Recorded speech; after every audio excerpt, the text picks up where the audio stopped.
got questions to ask, and a fire that won't die, unraveling each task under the sky. Oh, Digger 420, curious Canuck, answers on your mind, never getting stuck.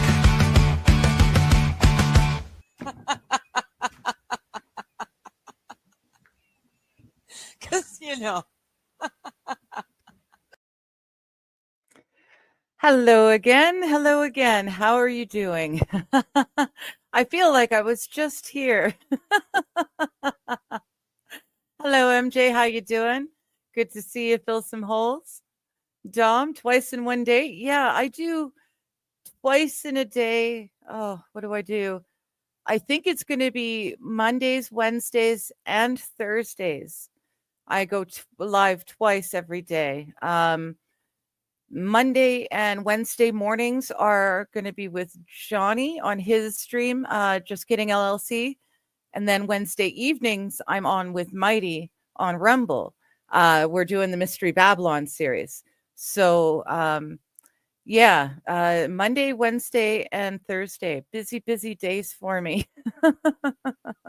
So we'll see if I can keep it up and keep going. I think my biggest mistake today, as I can tell by hearing the cat scratch in the box, because I finished the reading stream and then I hopped right on with Johnny for his stream, which was an awful time. Oh my gosh, I should not have hopped on his stream at all. I heard I had a slip of the tongue, kind of, just to start things out. And it just went on from there. But yeah, I think that's too much because I don't have the time it takes to feed the cats, take care of myself, clean the box, and all that before I have to hop on for hanging with you guys.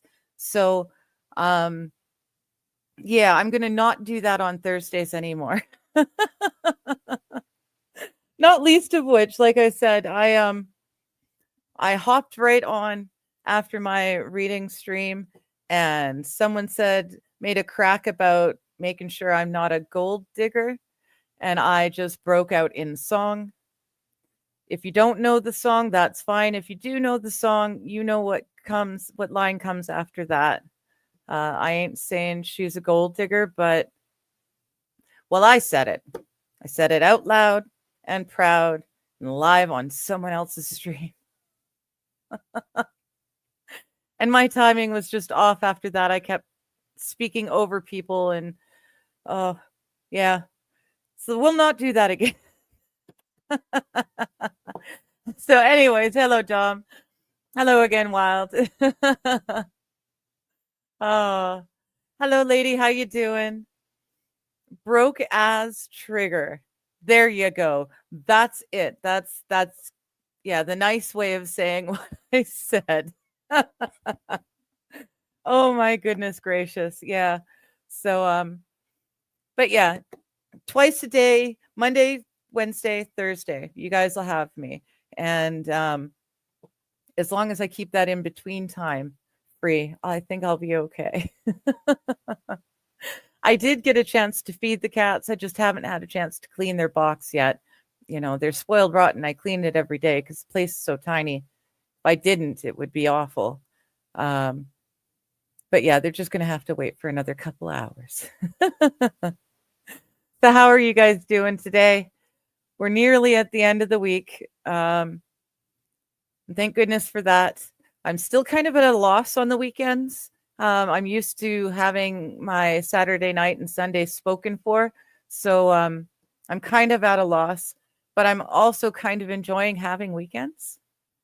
It's been years since I wasn't streaming on the weekends. So that's kind of been nice. And Kumia, that was discussed as much as it needed to be discussed like a week ago now. Like, that's old news. Strippers got me banned. Good to see you. I'm unfamiliar with the song. Could you sing it for me? I just need a refresher. Yeah, no. Anyone who wants to refresher on how that song goes just has to go and watch Johnny's stream when I come in. Because it's literally as soon as he brings me on, I sing it. So go ahead and go watch it. Go watch it there. Well, it says thank you for showing up. Johnny was being a crabby pants, and I'm still recovering from him abusing the chat. Fair enough.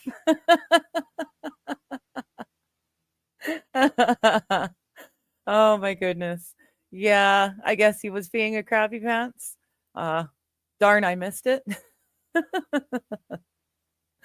Yeah, I know. He'll probably be a happier kind of person. He's decided to start his regular biweekly gaming nights, which for some reason he had stopped doing. Don't know why, but he's started doing them again. So hopefully that'll give him a chance to like shake it up, so he won't be quite so crabby pants with you guys.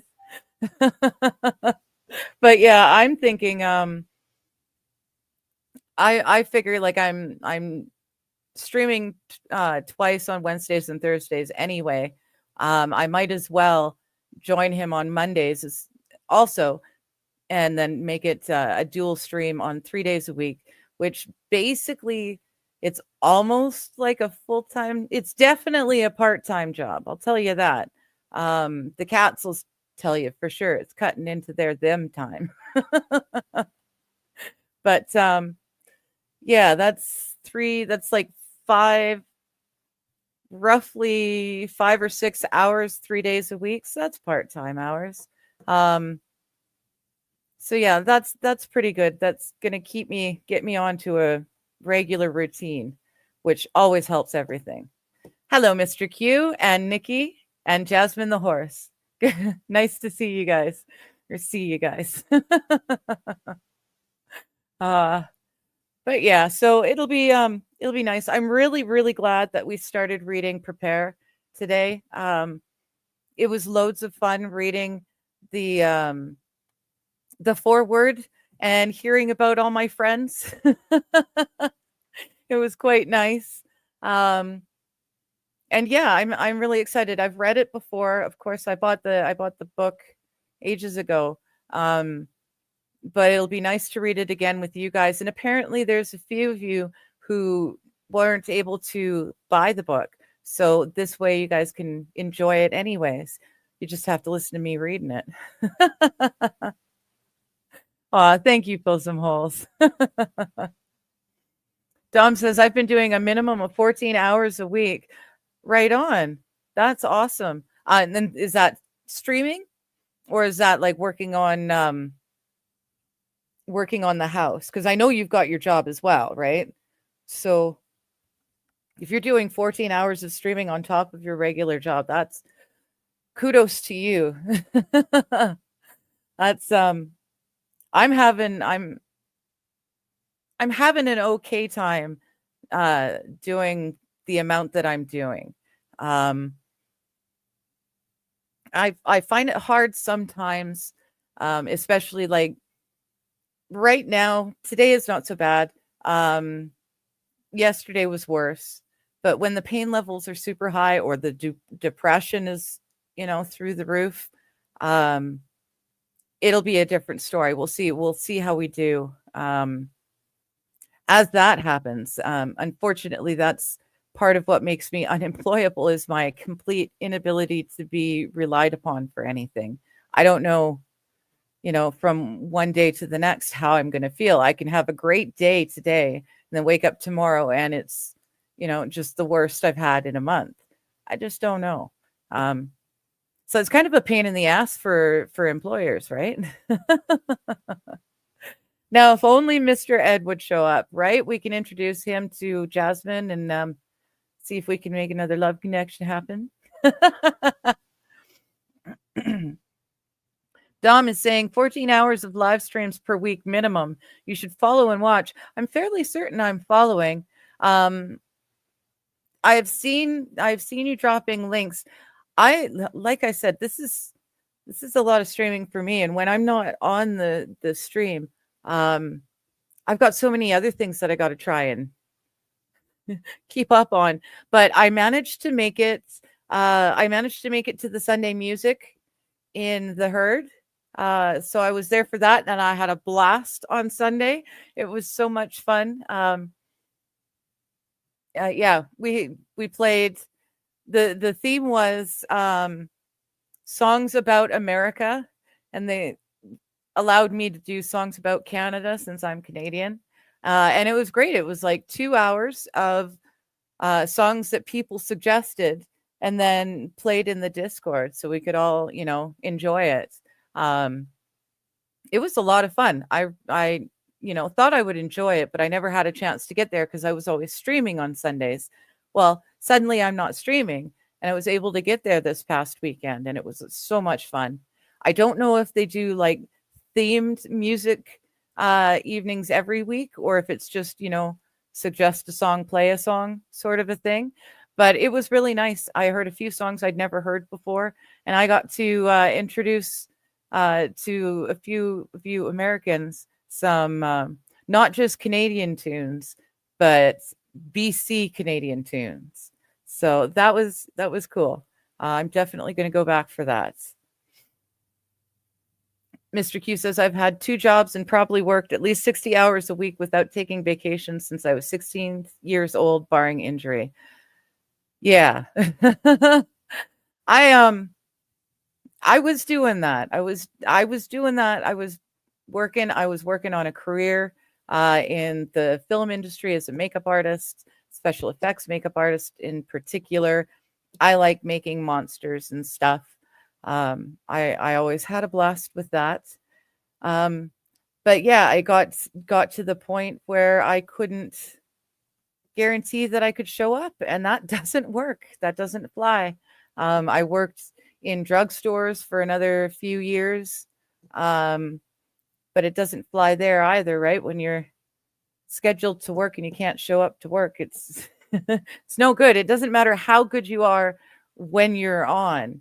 It's the letting people down when you're not able to be there when you should be. That's what sucks. So, and that of course caused depression, which inflamed the illness, which blah blah blah blah blah, and it just snowballed. And at one point, I was, I think I was probably around 34 or 35. It just got to be too much, and I kind of shut down. And that's when I became basically an agoraphobe. I didn't go out except to appointments that my mom was able to take me to and from. That's when I moved in here. It's about 10 years ago. And I kind of just shut down, and my whole world became the complex, the area that I live in right here. Thankfully, it hasn't stayed that way. And over the last, say, 5 years or so, I found out about you guys. I got to make a lot of friends online in different live streams. I found out what a live stream was, and I've started doing this.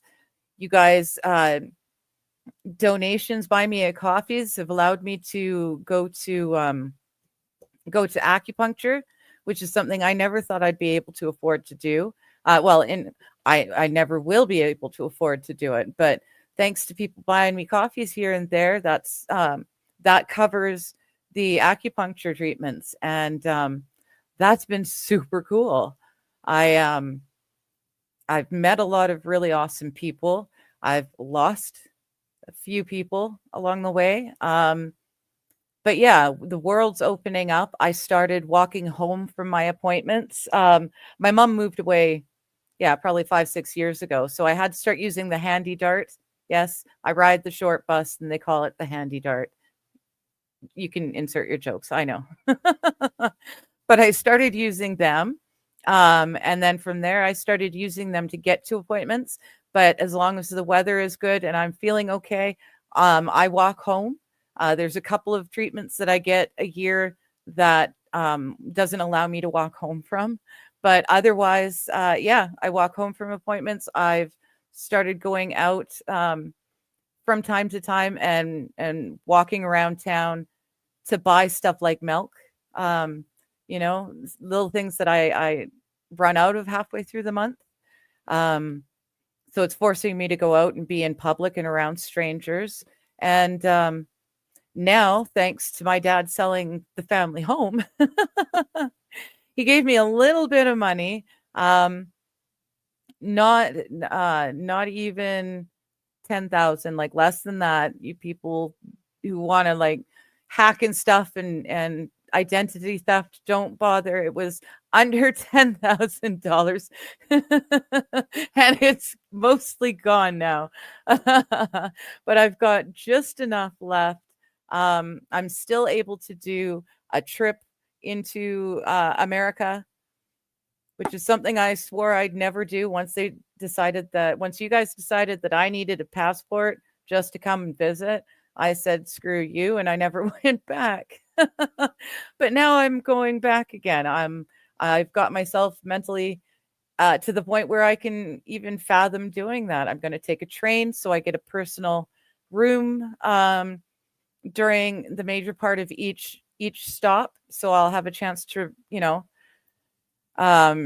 refresh alone before I have to meet the next group of people that I know but have never met in person, all that stressful stuff. But I'm doing it, and it's yeah, it's really cool. I highly doubt this streaming thing will ever become like a job to get me off of disability. I don't think I'm that kind of a streamer, but doing this has really opened up my world. It's really made it, able for me to kind of have a life again. At 35, when I moved in here and just kind of hobbited, I figured that's what I'd be doing for the rest of my life. It's just hiding out in here and going to appointments. I didn't really see anything more than that, you know? But now I'm talking to you guys. I'm streaming for like 5 or 6 hours, 3 days a week. I've got friends, I've got plans. I go out, I can touch grass. I can touch grass away from the home now, which is really nice. I've got a little bit of a yard right outside my deck and front door, but I can actually, I can get to the beach on my own and be okay there. So yeah, this has really, really opened up my world. And I'm loving it. I am loving it. And I'm really looking forward to my trip to the States. It's definitely a lot shorter than I first planned on it because, of course, real life gets in the way and real, bills and just emergencies that cost money. These things happen. But I've still got enough money. I'm going to be able to make 3 stops. And they were the 3 most important. Well, no, that's totally lying, actually. There was another stop that I was really looking forward to. That won't happen anymore. But, what can you do when you live in a shoe? I'm going to really enjoy the places that I am stopping. And I'm looking forward to seeing the people that I'm going to be seeing because they're all, they're important people to me, people I made friends with in chats over the last, 4 or 5 years. That's one thing we were reading. Prepare Vices was being mentioned in the foreword. And I was really, really lucky to get to know him. But the agoraphobia, the anxiety kept me from biting the bullet and actually doing what I needed to do to go and visit in one of those, Anime Matsuri trips. I said the next year, and then that year I said the next year, and that I'm too late, right? So I'm not going to let that happen with anyone else. There are folks I want to meet, and you never know from day to day what's going to happen. So I'm gonna do it. I'm gonna have a blast. Yeah. So that's me. That's me in a rundown nutshell. That's how I ended up here. That's how I met most of you guys. Most all of you guys I met in chats. Yeah. So good news or good things and bad things. with the being unable to work, I was able to, because I was holed up in here, I was able to inform myself on a bunch of different subjects that really interested me. If I was stuck in the rat race, I wouldn't have been able to do that. So that's been really great, and it's opened my eyes to how the world really works. But yeah, I worked. I always worked. I was babysitting prior to it, but my first real, I needed a SIN card number to get paid job, I was 12. And I worked from 12 years old on. I always had a job, rarely in between jobs. I like the old adage, you don't look for, or you don't quit your old job before you've got a new job lined up, right? So I tried to make sure that I was never left hanging. I did a lot of work. I was self-employed after my time in makeup school. I did a year of business schooling in college after I got my makeup stuff done. And yeah, I was working my butt off, but I was really sick. And until I was 30, every doctor I'd ever seen from the time I was 5 told me I was, making it up or lying or telling me it was this or that thing and treating for that or this thing, and always medicated. No one really knew what was going to work. So I was self-medicating for, from the time I was 12. And finally, at about 35, my body just said, fuck you, I can't do this anymore. So even doing the streams like this, I'm not happy, cheery, bubbly, laughy, Lanny all the time. It's not like that. It's a bit of even that takes effort, to put on that not mask, but put on that suit, wear that suit that, when I'm really having shit days, it takes effort to do that. And I'm remembering what it was like to work and to have to be on no matter what. And yeah, it's scary and it's hard, but it's really fulfilling too, because it's just another step towards being an actual functioning human being again. I know with my health, I can't necessarily be reliable for a job, so to speak, but I'm making good strides to the point where I can start going out and volunteering. And with volunteer work, if I'm having a bad day and I call in sick, it sucks, but I'm not losing people money. I'm not, I'm not expected to be there. So the pressure, the guilt of not being just able to show up on the bad days isn't there, or at least it's not as much. It's still there, but it's not as much. And I would like to be able to get to the point where I am able to get out of the house and do volunteer work with the church. I've almost got the guts to maybe attend the local church by myself. My dad will be here in another couple of weeks. He'll be coming for another visit. And whenever he shows up, he always makes sure that he's here for Sabbath so that he can take me to the church, so that I still recognize some faces, and there's some faces there that know me.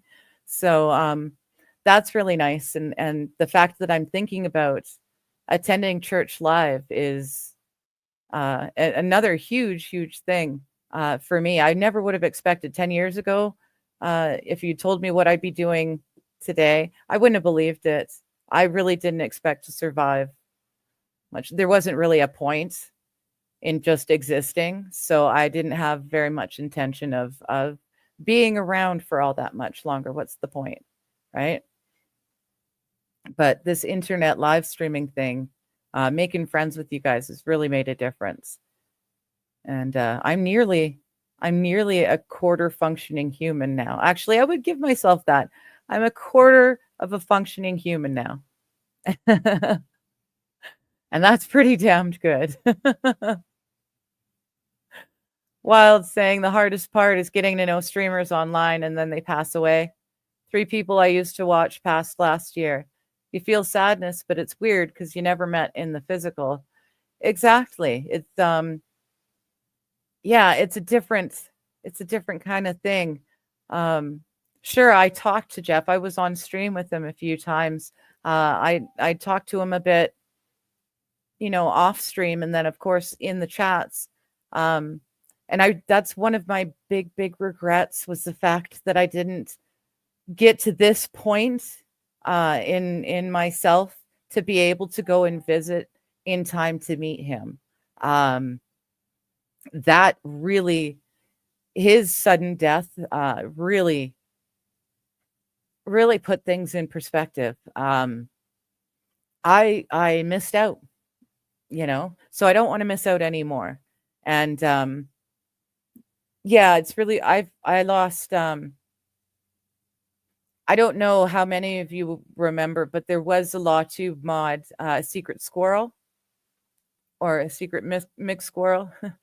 But she was a 5-star mod. She modded for everyone. She knew what to do, how to deal with everything. And she passed not suddenly. I mean, we're all here because we got health issues, and we knew she was unwell, but it was still a shock, a sudden emptiness. And it was very weird to deal with because, yeah, I'd never heard her voice. I'd never seen her face. But I felt like I knew her, and I definitely felt like I lost something. I still do, and as big of a loss as that was for me, Jeff was 1,000 times more. Because like I felt like I actually knew him. I mean, hell, he was the only man I will ever simp for, and I simped for him quite proudly, quite loudly. But yeah, he was a really great man. And I'm not going to let that happen anymore. I'm coming to meet you folks, whether you want me to or not. Wild saying 3 people excluding Jeff. I wasn't in the chat community there. Yeah, I hadn't been in the last year. I was on the replay crew 9 times out of 10. My ex, his work schedule changed, so being up that early wasn't a thing because he was coming home late at night, and then we'd be staying up later than that. So getting up for Jeff's streams at 5 a.m. was not possible anymore. And I just I didn't worry about the fact that I was missing his streams because, he's always there. No big deal. He's there 5 days a week, and then we've got the Fuck It Fridays and no big deal. So I didn't make as big of an effort as I should have to be at his streams the last year.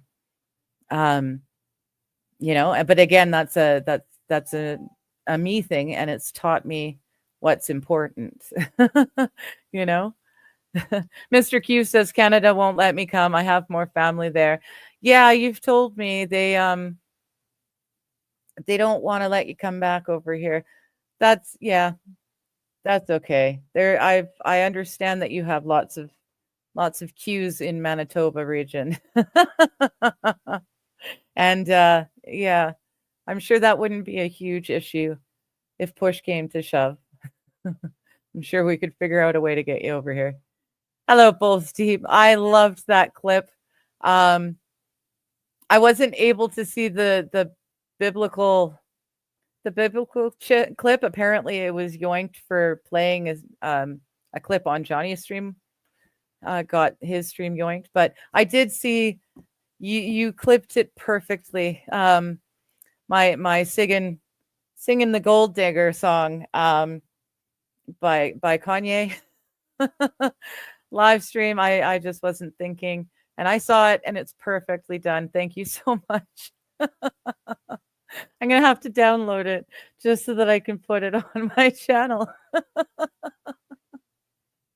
Because I don't give a shit about the streaming on YouTube. They don't like what I have to say 9 times out of 10. As soon as they realize that I exist, they're not gonna keep me on here anyway. So why not have fun with it, right? Hello again, Emma. So I was going to Canada a few years ago, and then they implemented the passport thing, and I said, "Fuck that." Yeah, I'm pretty sure we implemented our passport requiry thing many years after you guys did, because I was in my, I'd say, mid to late 20s. No, I'd say, yeah, I was probably 24, 25 when I was no longer able to cross the border without a passport.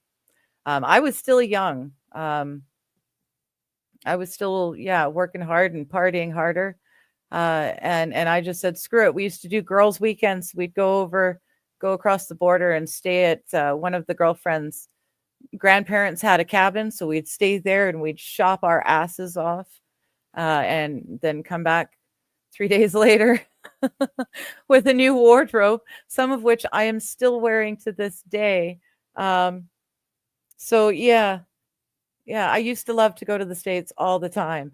But once they said I needed a passport, I was, well, screw you too. Screwing with Canada is the best thing to do, Dom says.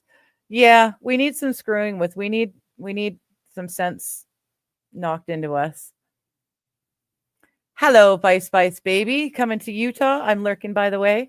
Well, welcome. Thanks for lurking.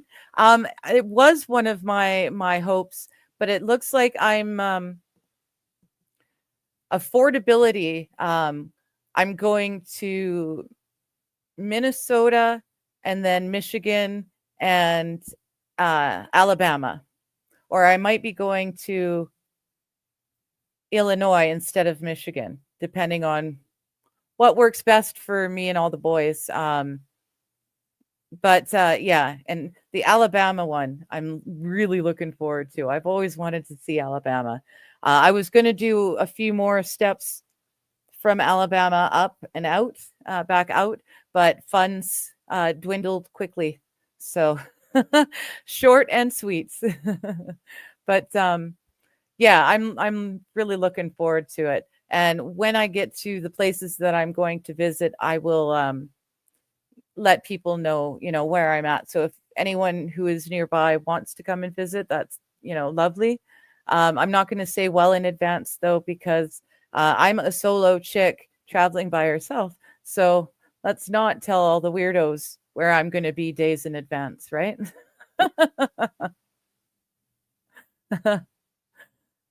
Dom is saying online friendship is weird because it is in no way natural.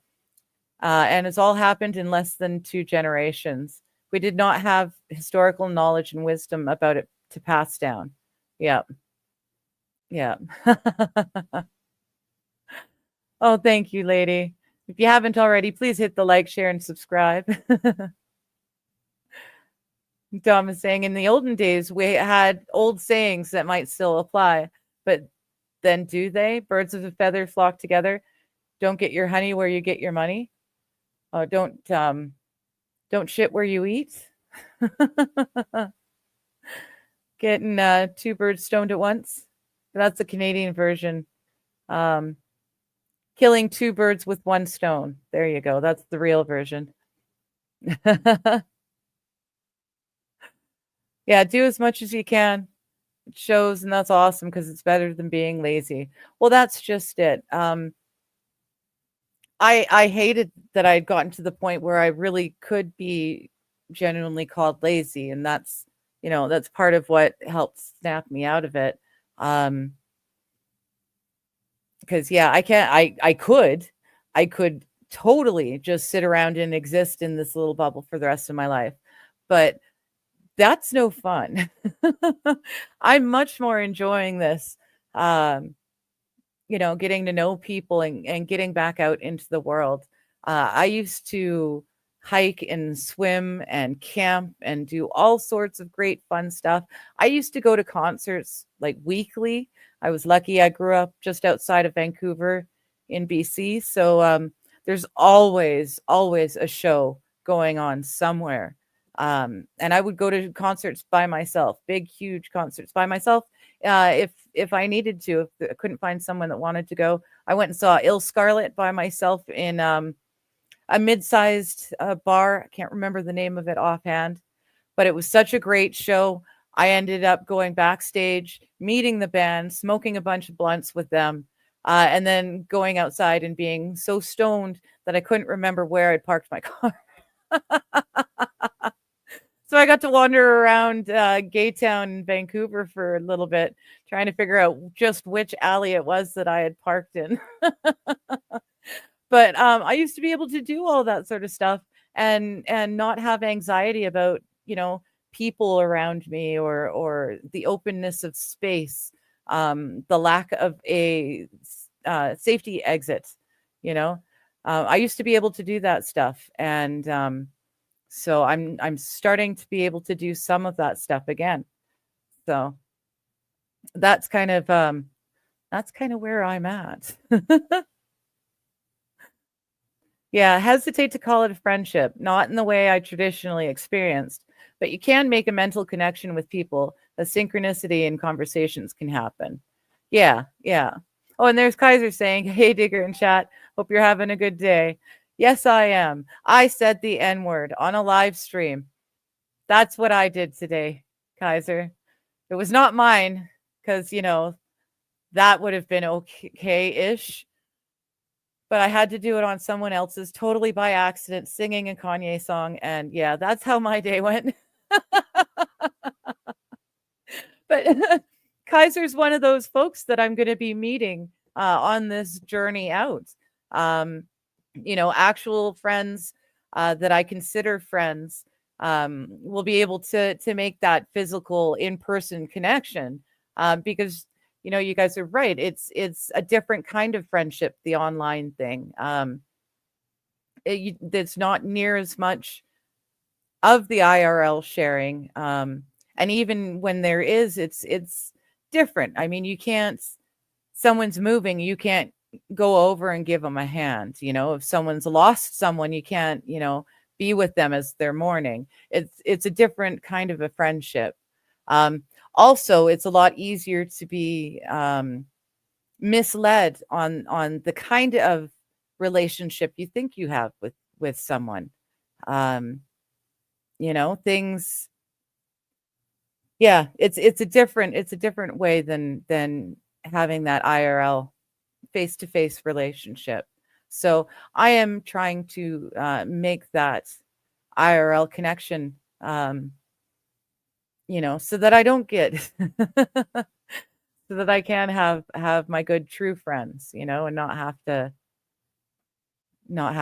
be, not concerned, but always wondering, I really like the fact that we've all made these connections. So, yeah, I want to make sure that they're as solid as I think they are. Dom is saying it's a detailed conversation, but Zuckerberg fucked the world up by allowing us to use the word friend when we're not actually friends. Yes, that was not the start of the changing of definitions, but one of the first definition changes that really affected an entire shift on society. Like I never did MySpace. I was working and partying and whatever during the MySpace time. But I guess at one point you were able to rate your friends, so everyone else could see who your bestest friend was and who your worstest of the good friends were. And that just seems silly. It seems like you're just, you're causing problems doing stuff like that. But yeah, it's the same with calling people followers. I'm following a bunch of people on Twitter, but it makes it sound like it's it's a lot more of a connection than it actually is, right? And the younger generations who don't understand how it is to make a friend IRL, um, it's going to be so much tougher for them. I mean, it's already starting to prove out just how much tougher it is when you grow up with the screen instead of a parent and friends, you know?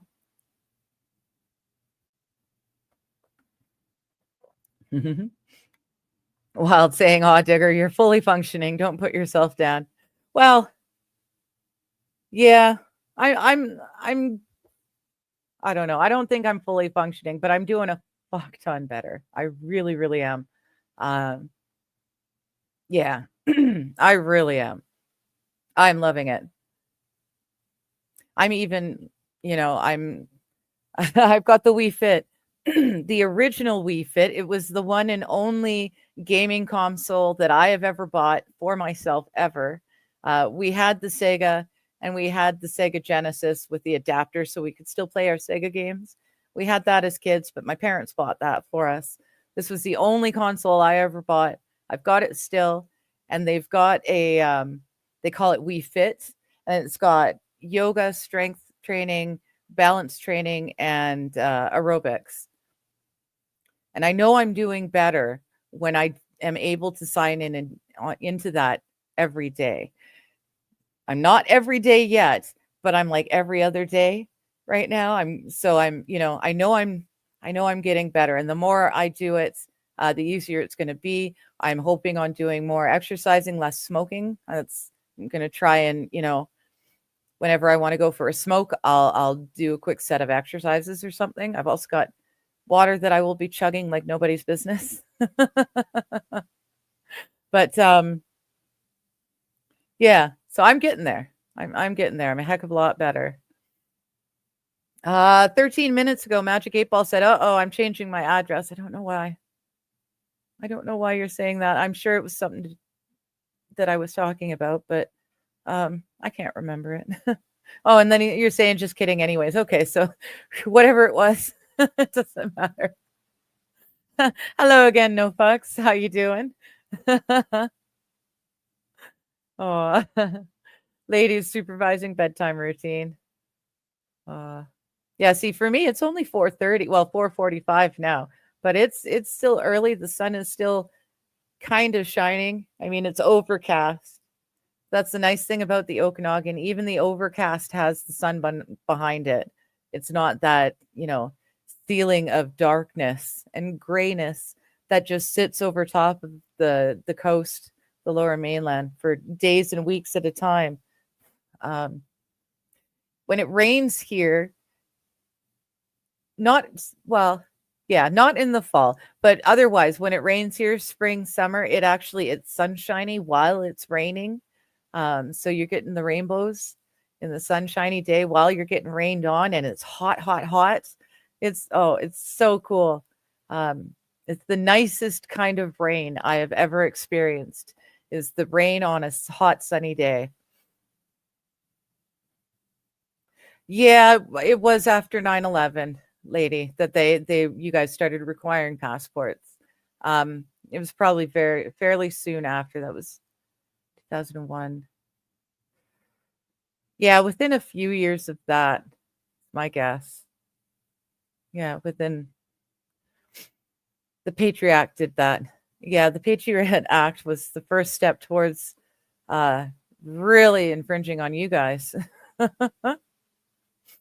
Strippers Got Me Banned says, "I can attempt to visit your country, but no guarantee that your country would let me leave if I made it. I did 2 no-nos according to your weirdo government." Oh no, did you share a meme? I wouldn't be surprised. Or pray in public. God forbid you say there's only 2 genders. Ladies saying, "Wait, you're going to Alabama? I'm super close to Alabama." I know you're super close. And once I've got the passport in my hot little hands, then I can start officially plotting out the trip. And at that point, I'm going to be reaching out to you guys and letting you know where I will be and see where along the way, if you guys can meet up with me. I'd really hoped to do multiple places, but I've had to knock a few a few different stops off. I was hoping to do a quick stint in Colorado. I was really looking forward to that. And then a stop in Texas and a stopover in Utah on my way back to Seattle and out of your country, back into mine. But I've had to, as the funds dwindle, I have to take things off. But those three, I'm not going to scratch off. I'm definitely doing those three. So if anyone can meet me close to that'll be a lot of fun, because I like meeting you guys. Or I haven't yet, but I will really enjoy meeting you guys. I'm looking forward to the boys, Brian and Kaiser and Mighty, AP if he's able. I'm really looking forward to getting together with them, and whether we, close down a bar just shooting the shit, or if we decide to play some games, IRL, whatever it is, I'm really looking forward to it. I cannot wait. I will be definitely in Alabama seeing Rose. She's another one that's on my for certain list. So we'll see how close you guys are from where she is. I'm not even sure quite where in Alabama she is. And it's, a large enough state. So we'll see. The Stonies meet and greet. No, the Stonies meet and greet is happening for sure. Did I miss Minnesota? I said Minnesota, right? That's my first stop or my last stop. One or the other. I'm not sure which. It depends on which way is cheaper to go. But Stonies will definitely happen for sure. 100%. Yeah, I'm looking forward to that one as well. That's going to be a lot of fun. Starting May 7th, 2025 in the US, even as a citizen, you need a passport or enhanced driver's license to fly domestic. Oh, wow. That is bullshit. Wow. It's not that bad here yet. Those enhanced driver's licenses, yeah, those aren't, at least they're not a thing here in BC. Actually, you know what? They might be now on the coast, coming to think about it, because all of those bridges are tolled now. So, yeah, they might even be a thing. They just haven't reached to this side of the Rockies yet.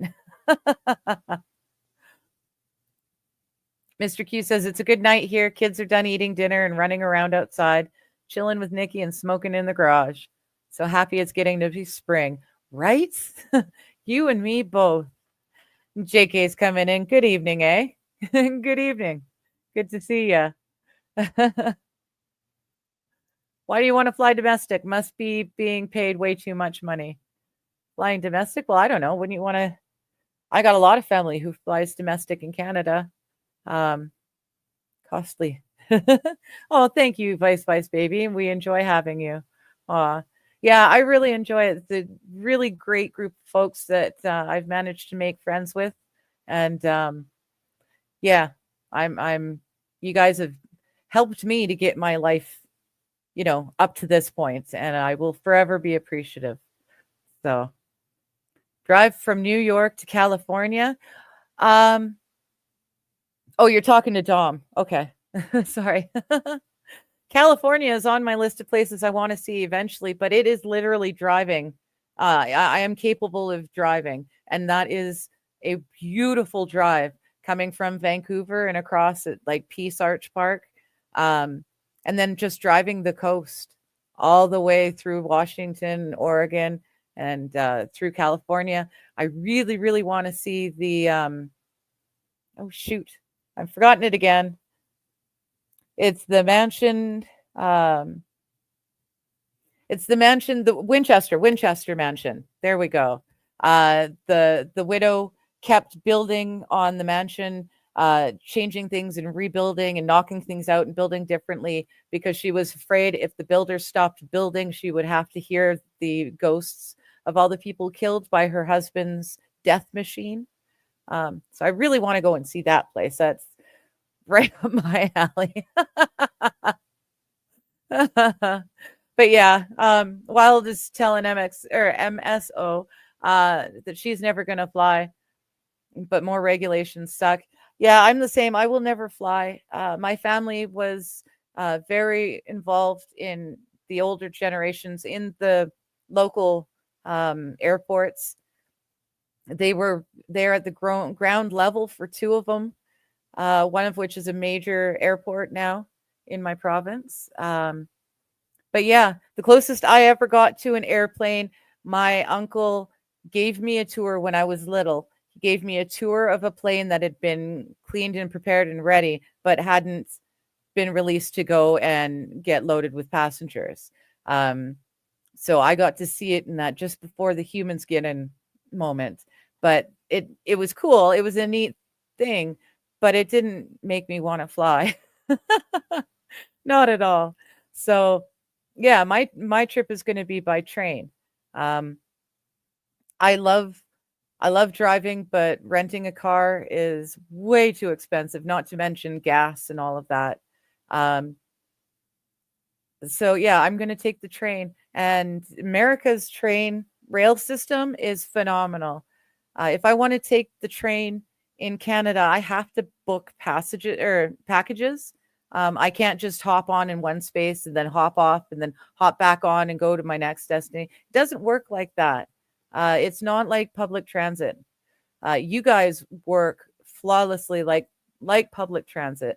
Um, I may not precisely be able to hop on and hop off whenever I want, but I can book it in advance, and I can catch a different train a few days later to keep going to my next destination. It's no big deal.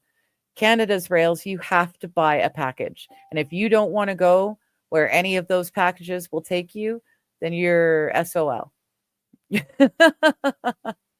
And since Greyhound pulled out of Canada, it's making traveling really, really hard.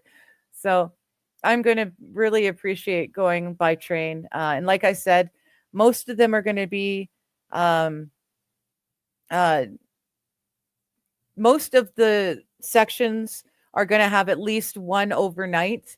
And for those overnight sections, I've made sure I can afford to get myself a roomette, as they're called. So it's me. It's got a little bed. It's got my own private toilet and shower, and I can lock the door behind me when I go out to, look at the scenery or whatever. I don't have to worry about strangers getting into my stuff. All my stuff will come onto the train with me. Nothing's getting packed elsewhere. you know, it's going to be really nice. And those times in between the overnighters on the train are going to give me the time I need to reset and refocus before I go out and assault my senses with, very anxiety making things again. Fill some holes says I lose my car all the time. Yeah, that's I'd done that from time to time. I lost my car once. Um, it was so lost that I called it in as potentially stolen.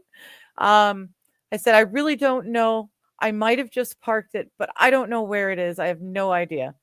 It may have been stolen. And then I found out the following weekend that I had left it at the local pub because I was too shit faced to drive home. So I walked home, but I didn't remember leaving it at the pub. And of course, I had to work all week. So I didn't have the time to go looking. Serves me right. And I soon after that, I started to curtail the amount of drinking I was doing because yeah, losing my car like that was kind of a wake up call.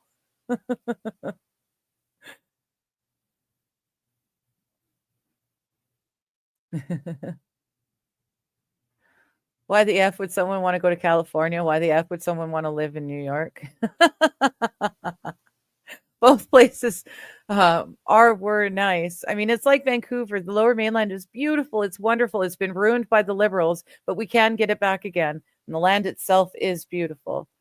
Um, California is quite the same, from what I understand.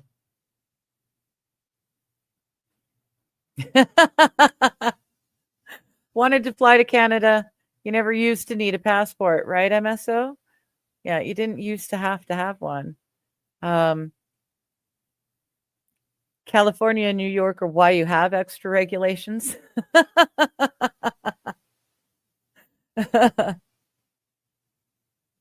Looking forward to the meetup, says Kaiser. Just need a date and DM so I can plan ahead. Yeah, as soon as I actually have the physical passport and the actual legal right to cross, that's when I'm going to start booking tickets and talking to people about the dates. So, not going to be April anymore. Could you tell?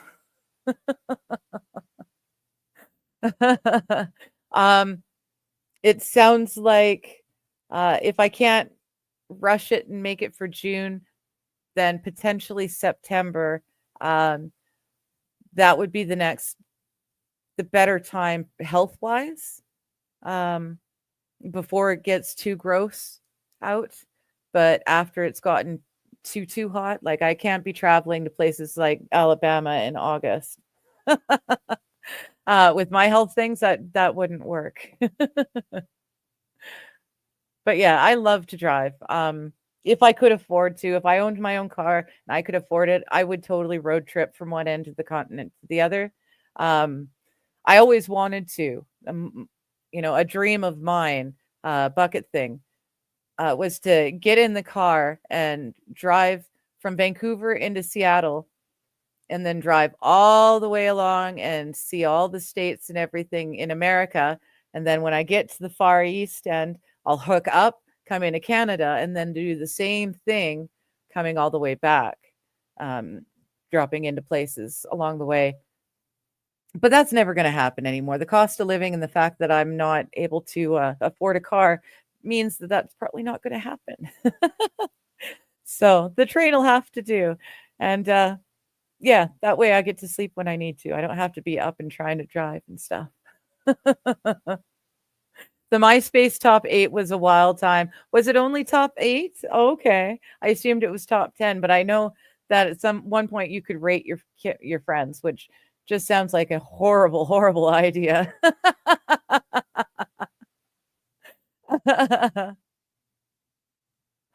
uh, okay, I don't know if you're not my top 5. You're just not my friend anymore. We haven't been talking the last few weeks. Yeah. Sounds like trouble. See now, Mr. Q, you're saying MySpace. Damn, I am old. I'm just as old. I just didn't happen to do the MySpace thing. It didn't really register in my life at that time. When I do visit the US, I shouldn't forget my bulletproof vest. Well, I'm hoping the train will be pretty solid. Otherwise, I'm going to be, I'll be relying on the people around me. No, fill some holes. I don't have a PayPal. I need to set one up. I didn't want to. They froze the truckers' stuff. They were complicit with my government. And I did not want to do it, but it looks like I'm going to have to do it if I want to have a merch store. So once I get around to setting that up, I'll let you guys know. I'll add it to the little ticker thing. But yeah, I'm dragging heels because I really didn't want to.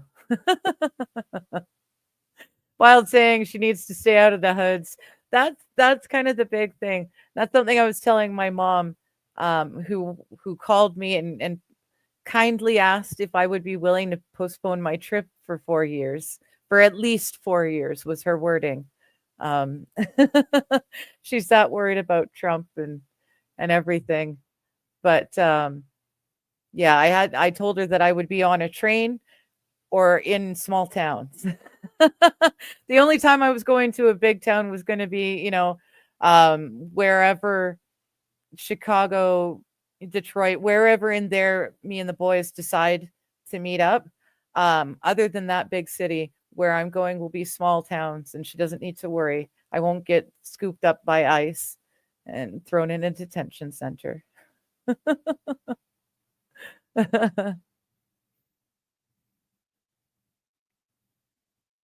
SH saying, I realized that part of why I had so few friends was that I had a different definition of what a friend was than lots of people. I loosened up my definition when I got older, but I didn't like it. Yeah, I had I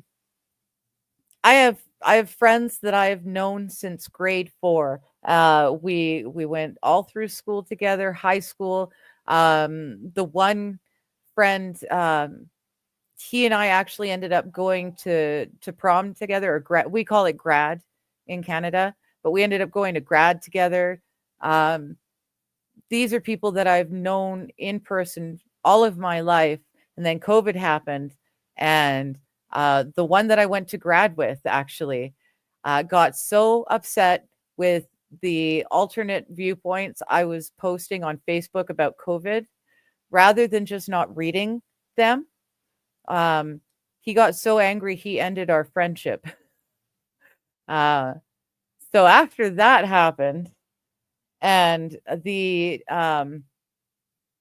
interestingness that was the family, because of course everyone in my family except me took the government backed medicine, and some of them are still taking it to this day. So that made it really awkward talking to my family rather. So I stopped talking to the rest of my friends that I have known for years and years and grew up with, because I'm afraid that something I say is going to trigger someone else into not liking me anymore. And I would rather never talk to them again and only drop them, happy birthday, Merry Christmas, Happy New Year's, than actually get in contact with them and chance losing them. And I know that's a really stupid and idiotic way to look at things, but yeah, that losing that one buddy really hurt. That was I could not believe I would lose a friend over a difference of opinion. Um, but I don't want to test that any further. So there you go. Hello again, Matt Hoffman. How you doing? Um, oh yeah, no, it was no intrusion at all. We're reading it together, and we're learning together. So yeah, you're more than welcome to come and hang out and chat.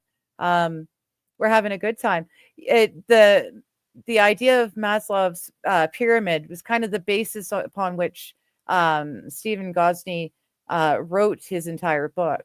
So yeah, it's going to be a very interesting read. I like the idea of having a handbook for the individual person, for life, not the survival stuff, but the actual your soul, yourself. I really like that idea, and I know Steve's got a heart of gold, so the information in there is going to be helpful to a lot of people. So yeah, you're more than welcome to join us whenever. MSO is saying, with all Biden's immigration, all US is a hood now. Well, that's why Canada's next election is so very important. They really say this is the one true election that really matters. It's this or bust, right? And they say that every election, but this really is that election for Canadians this time around. We on average, only 40% of Canadians vote in any given election.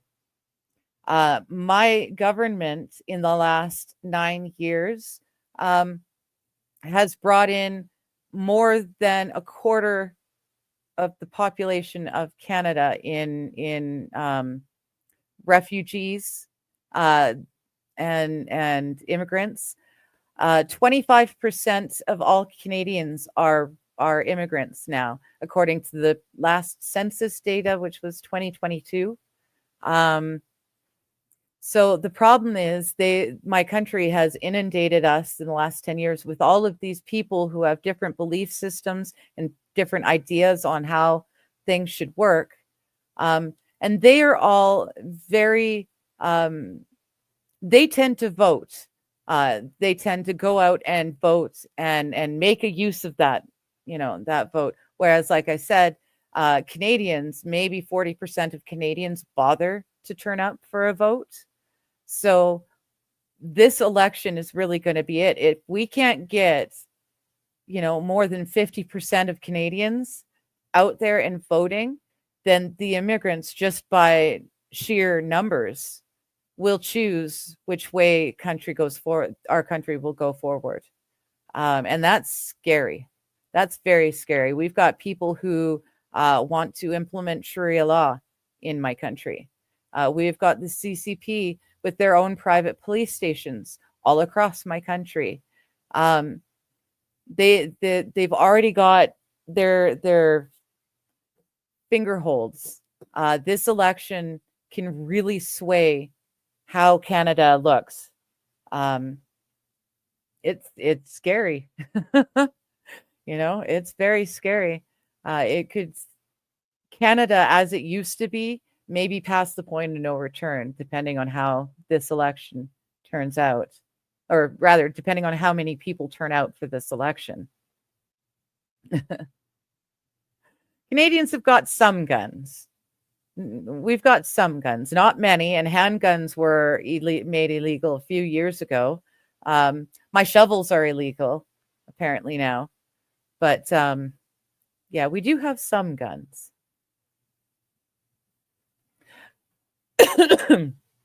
Magic 8 Ball, does she know how hot it gets in Texas in the summer? Oh, I do. That's why I'm saying latest June or else September, October. I would not be going to Alabama or Texas or anything like that in the summertime. That just does not sound like fun. Besides, I live in the most beautiful place in the world, especially when it comes to summertime.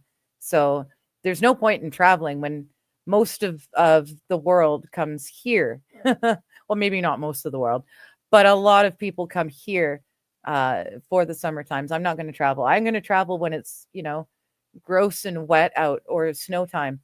I'm going to travel in the off season. Thank you, JK. I will have a great time on my trip. It's going to be a lot of fun. And I'm really looking forward to it. Mr. Q says, me and Nikki will see you at Stoney's Bar with Johnny and whoever. Yep. I'm definitely doing a Stoney's meetup. That's too much fun.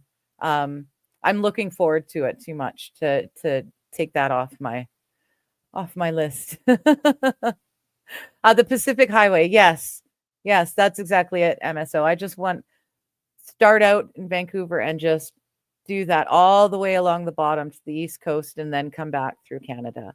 I'll have to, in my dream road trip situation, I'd be going, zigzagging, but at first Washington, Oregon, and California, right along the ocean.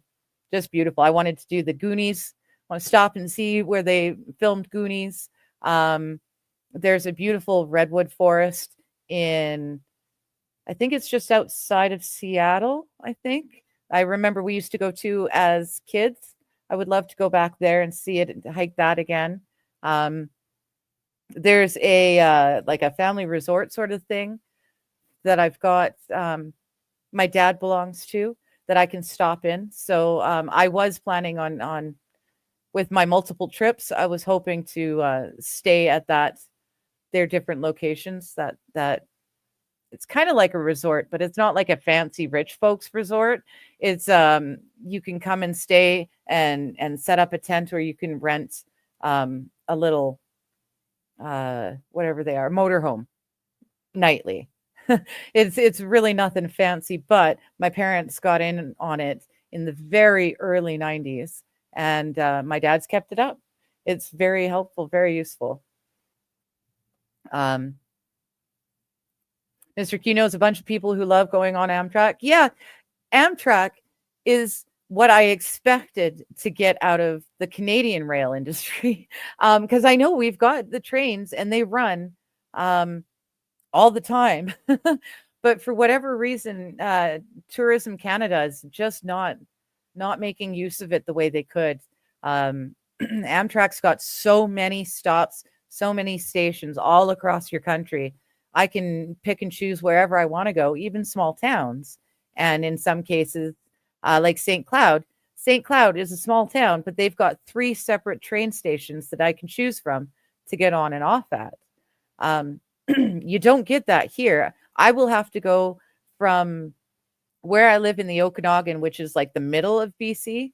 I'm going to have to take it's like a 6-hour drive ish to the coast, stay with my family or friends or someone overnight. And then they're going to have to drive me another hour or so to Vancouver so I can hop the only train that will take me across the border. And as soon as I get across the border, it's wherever I want to get off. It's fine. But I cannot, even though we've got trains in my town and in both of the large towns on either side of me, there are train stations, but they don't pick up passengers. There's no passengers at all. It's strictly for moving stuff, you know, food and animals and stuff. So I have to find my way all the way to the coast just to get on a train. So, yeah, I had no interest in doing any of the Canadian train packages. They didn't go anywhere I wanted to go. And it's like 3 times the cost. Just do some good old train hopping, just don't get caught. Yeah, I watch a lot of true crime. I don't think I'm going to try train hopping. Things can go badly. SH says Amtrak is heavily subsidized by the government. They're doing a damn good job. I know there's a lot of waste and corruption and shit in your government, but at least when it comes to Amtrak, if they're the ones who are, subsidizing it and making sure it's all kept up, they're doing a brilliant job. Really good. The amount of money Canada could be making if we started doing passenger trains all up and down the country, especially now that Greyhound left Canada. There's no way for people to get around the country except flying or driving yourself. And so if they were to start doing the passenger trains again, they could make a fortune. But my government's not about making the country better. It's about making it worse. So, on the train, I can have a hot shower. Exactly, Wild. I can have a hot shower. If my stomach and my IBS decide to be a thing, I have my own toilet. I don't have to carry all of my stuff with me wherever I go. I'll have a nice little room and a nice little cot to sleep on. I'm looking forward to it. It's going to be fun. It really is. And because I've got a hot shower, I can be all dressed and presentable whenever I get to a place instead of, being all bedraggled and I've been traveling for days, I'll be nice and fresh and ready to go. Mr. Q says, my dream was to start in Alaska on the first day of spring and start heading down to South America and end up in South America on the start of fall and never have to deal with winter for a whole year. Yeah, that would be lovely.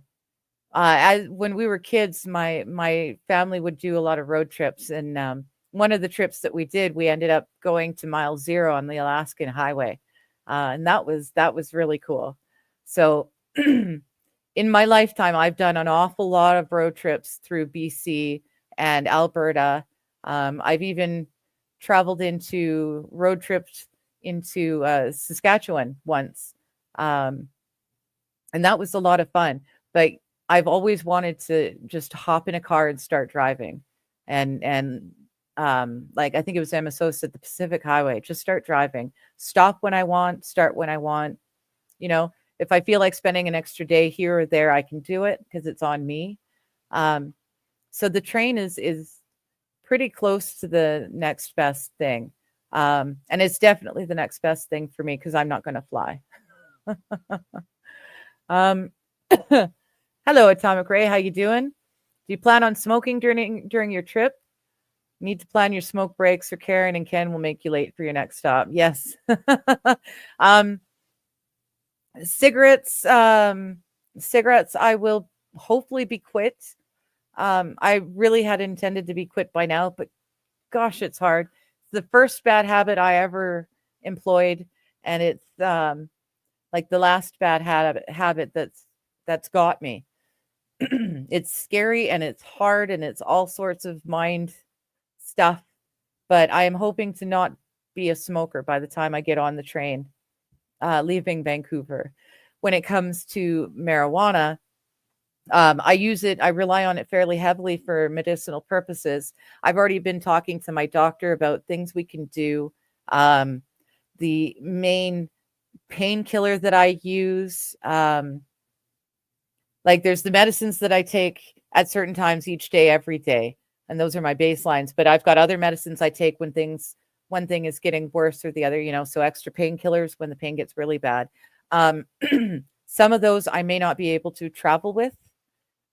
So we're already working on something else for that will also replace the medical marijuana, which I, of course, cannot travel with coming to America.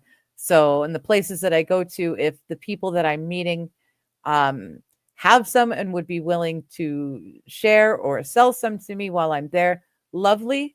But I am taking that into consideration.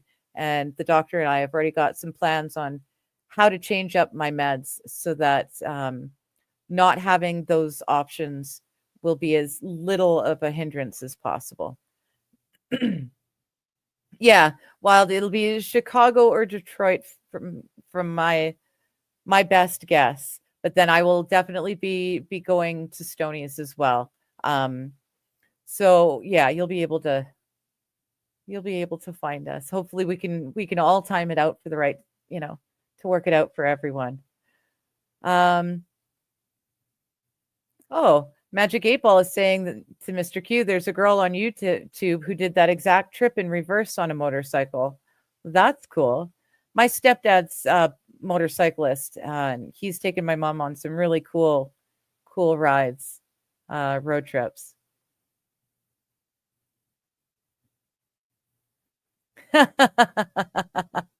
Mr. Q, I have a bunch of friends. It's just that if everybody moved hundreds of miles apart and had children and developed lives and had things that are going on, so you only talk to them twice a year. That's it for me. And yeah, since COVID, I only reach out for the important holidays. A little bit of small chat.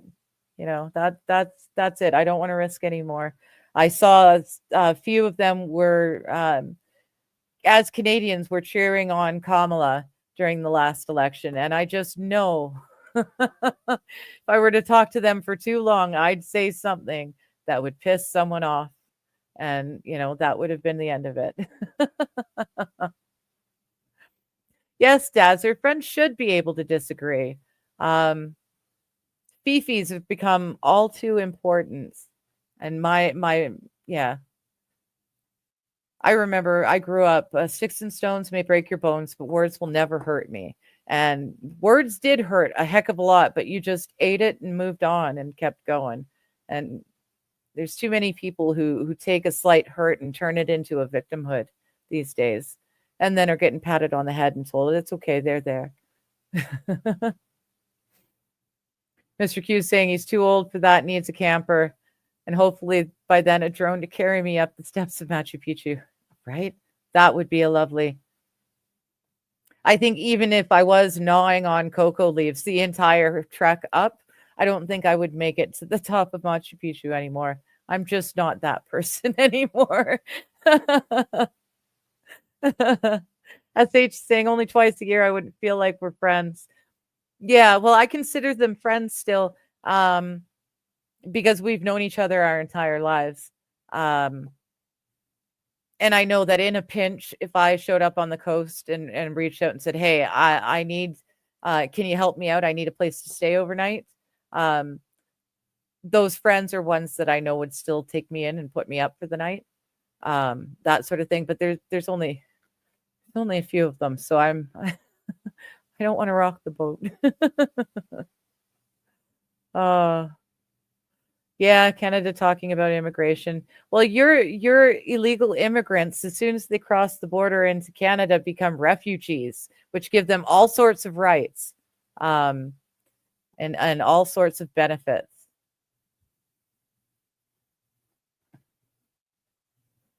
Also find it interesting that your adjunct gifted PM selected the shortest time frame Canada allows for an election. Yeah, I don't know. Strippers got me banned. I think at this point that's the only thing he can do. The longer he waits, the worse it gets for him. So, I think it's only fair that he's able to call it as in the shortest time possible. Um, I also think it's fair because we've all been ready to get rid of Trudeau for a while. Only 31% voted for Trudeau in the last election. The Liberal Party itself only got 31% of the vote. And it was just because of the minority government that they created using the NDP and the Bloc Québécois and the Green Party. That's what gave them the minority government they needed to stay in power. So we've been ready to get rid of him for a long time, and we've already tried to get rid of him once. What's his name? Carney calling it for the 28th of April is brilliant. No one needs the extra time to do their campaigning. We all know what we want. We all know who we're going to vote for. Let's just get it over with already.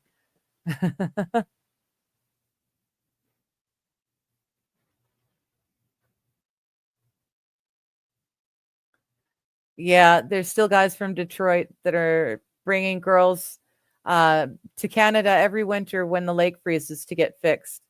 Yeah, yeah. No shovels, no peace. Sequoia National Park is beautiful. Is that the one I'm thinking of? Just outside of Seattle? Yeah, it's a campground. I wasn't planning on using a tent. But the rates for renting one of those little mobile homes, so cheap because I'm a member. It would have been way cheaper than renting a hotel room. Hello, D. What? How you doing? You love the cat trees? Why, thank you. That one right there. I used the first bunch of money that came in on the Buy Me a Coffee. I used it to buy this for the girls because they were in desperate need of a new one. That one over there, Boo still loves it, and they both still use it to to get onto the bookshelf and up. But it's missing huge chunks of carpet that I had to cut off. And yeah, now they've got the new one here, which gives them cat TV. And they're spoiled. There's more furniture for cats in this house than there is for the human that lives here and pays all the bills.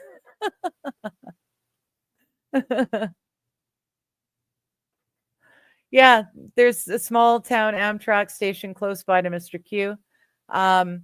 It's yeah, there's little stations all across the country, and it's going to make my trip so much easier and so much less expensive. D. What? I love Vancouver. I love the coast.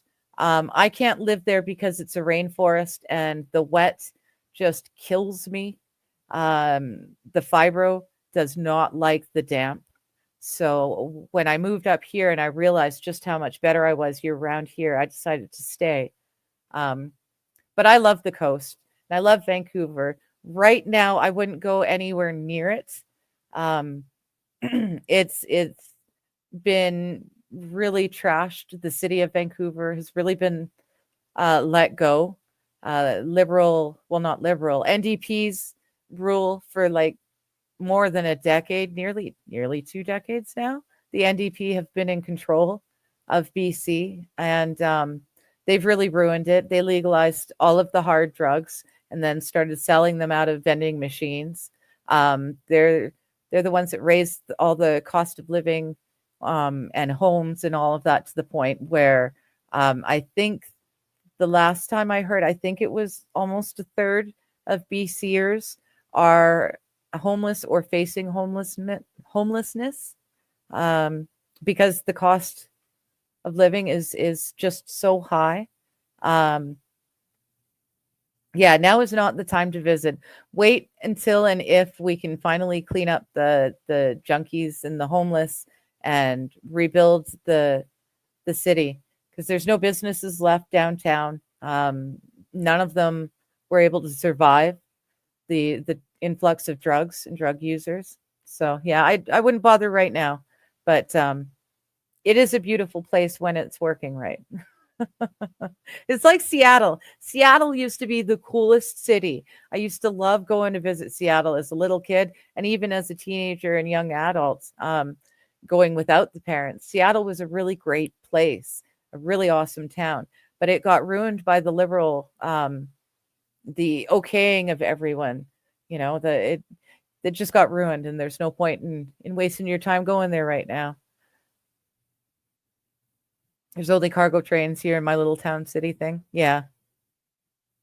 Yeah, there's so many trains that run through the cities in Canada. They could have passenger trains. They just don't. Oh, D what says it depends on what you mean. I train hopped in Europe. It was fun. Yeah. For me, the ones that stick out was the guy that got um locked in one of the empty cargo things, and couldn't get out, so he died of starvation. By the time someone further down the line opened it up, he was dead. There's also the guy that jumped into, what he didn't realize was one of the coal containers, and it was kind of like quicksand, and he ended up getting sucked down to the bottom of the coal and couldn't get out, couldn't breathe. Yeah, there's been a few horror stories I've heard about train hopping specifically that would make me not want to do it. But that's because I've got really bad luck and I'm a klutz. Anything that could go wrong probably would. I'm better off just paying for the little roomette and having a shower and a toilet to myself. Sweets is sitting in the rocking chair. Boo, where is Boo? Oh, she must be sleeping on my bed because she is. Oh no, she's right underneath the table here. It's the closest she could get to the cat TV because the curtains don't hit the ground. I left about this much space so the cats could, move around without knocking them too much. But yeah, so she can see under there. So she's curled up, sleeping, looking out. Well, not looking, but with her face facing out a little crack there. It can get up to 100 Fahrenheit in Texas in June, sometimes May. All right. Yeah. Well, like I said, maybe it's a good thing because April is still April is definitely not going to happen. June would be pushing it, getting everything ready in time. So maybe I will just wait until September. I know that the Steel Toe anniversary show is happening at some point in September. It would be completely different from my meetup at Stoney's with people at Stoney's. It would be a totally separate event, but I know that it's supposed to be a great time. And I've been invited by Johnny and Aaron, to come and enjoy the annual thing. So maybe I can kind of time to get there for that. But whether I do or not, my own personal Stoney's meetup with you guys, that would happen totally separate from Aaron had suggested making my meetup a part of the big annual celebration, but I don't want to do that. That is so much pressure and anxiety. There's no way I could do that. That would be like so many people. But if I can come around the same time, I might do that. Do what's on my third day hump? Let's fucking go. I'd rather smoke bud, and even weed is legal. Yeah, I choose medical marijuana because I'm a recovering addict. I did 13 years. In February, I celebrated 13 years sober from all the hard drugs. I self-medicated from the time I was 12. I used booze. I used pills. Coke. I was a meth head. Meth was my main drug of choice because it gave me the ability to function in life like a normal person. So for the first time in my life, I could get up, I could go to school, I could go to work, I could do these things and not be worn out and wanting to crawl back into bed about 4 hours into the day. So that was my drug of choice. It allowed me to function in the world. And it was lovely. But when I finally got myself clean off of all of that stuff, a lot of the pain meds are, just that sort of medication. And I don't want to be on opiates if I, don't have to. Fentanyl pain patches, I have no interest in even trying them. I don't care how much it would help. That's not for me. It would be too easy on a bad day when my depression is really high. It would be too easy for me if I was having those kind of feelings to just use too many, And I know myself when I'm having those really, really bad times, those thoughts do happen. So I want to stay as far away from hard narcotics as possible. So yeah, I smoke a lot of pot, a lot of pot, and I eat T3s like they're going out of style. T3s is Tylenol with 300 milligrams of codeine, I think, or maybe it's 300 milligrams of Tylenol with codeine in it. It's a high dose of codeine in the T3s, but I eat them like they're candy when the pain season is among us. And that's really bad for me, for my liver and kidneys. The amount of Tylenol I've eaten in my lifetime should have killed me. But yeah, these are things I would rather have to deal with than use the heavy duty narcotics. It's the safer route to go for me. Mr. Q says, if you quit smoking cigarettes the minute you start traveling on that train, the first thing you're going to do is need a cigarette. So just wait until after. Yeah. I don't know. If I can quit before I travel, that would be my preference, because sooner the better. Also, I can't stand American tobacco. Gosh, it's so strong, it makes me nauseous. So I would prefer to not have to spend 2 weeks smoking American tobacco. Or maybe that's just what I need to finally force me to quit. So there you go. If I haven't quit by the time I travel, then maybe all the American tobacco will be what finally stops me, helps me to quit. Matt's saying cannabis kept my depression at bay for 45 years. Yeah, I know it's a downer, but cannabis is it's really helped with my anxiety and my depression level. And it helps enough with the pain levels that, I'd be willing to put up with some extra depression, but it seems to help keep me level. And yeah, the best thing when I'm having a panic attack after I have a cigarette, I know I just said I'm quitting smoking, but a cigarette I found is my best tool when I'm having a panic attack. Once I get a hold of myself enough to where I can start to use the tools, lighting a cigarette and smoking it forces my breathing to become more regular again. So it really does help the physical anxiety reaction. It forces me to regulate my breathing, and then a joint or even just a few hoots is usually enough to start dulling the anxiety, the huge alarm that's going off and scaring the bejesus out of me. But yeah, I do know that I can't do these things everywhere in the States. So my doctor and I we're talking about it. Yeah, I love my cats too. They're pretty freaking awesome. Mr. Q, I understand that I'll be safe. I'll be good once I get to you guys in Minnesota. So that's good. Hello, AP. We were we weren't talking about you, but I had just mentioned you a little while ago when talking about my my train trip, hoping that you can join us as well. Stingy sticks and stones may break my bones, but words will scar my inner child for all eternity. Well, you're not wrong, but you're supposed to suck it up anyways, right?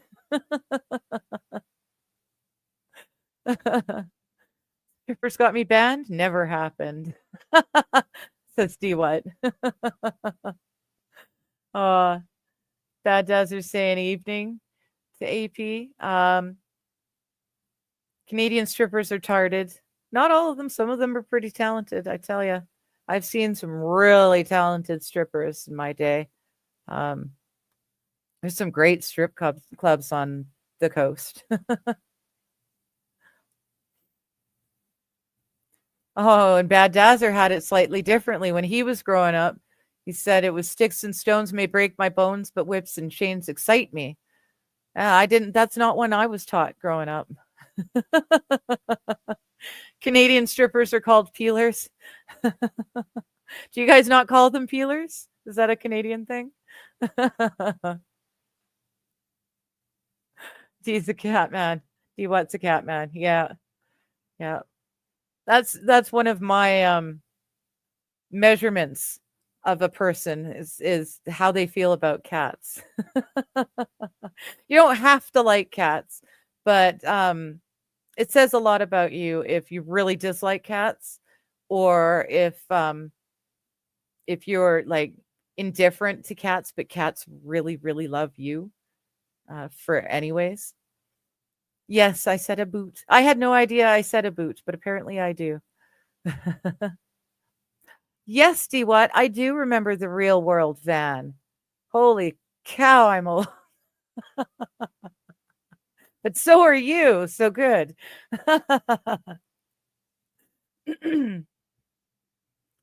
Mr. Q says there's 2 cats and only 1 human, so it makes sense there'd be more cat stuff than person stuff.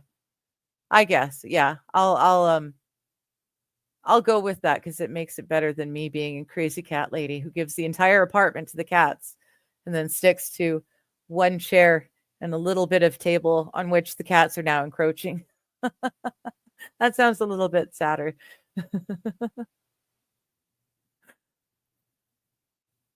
Oh, I love you too, D what? You rock. You guys all rock. Arthritis and cold does not go together. Yeah, right. And the wet really does not like my fibro. Hello, Johnny. It'd be August. The steel toe thing would be in August. Okay.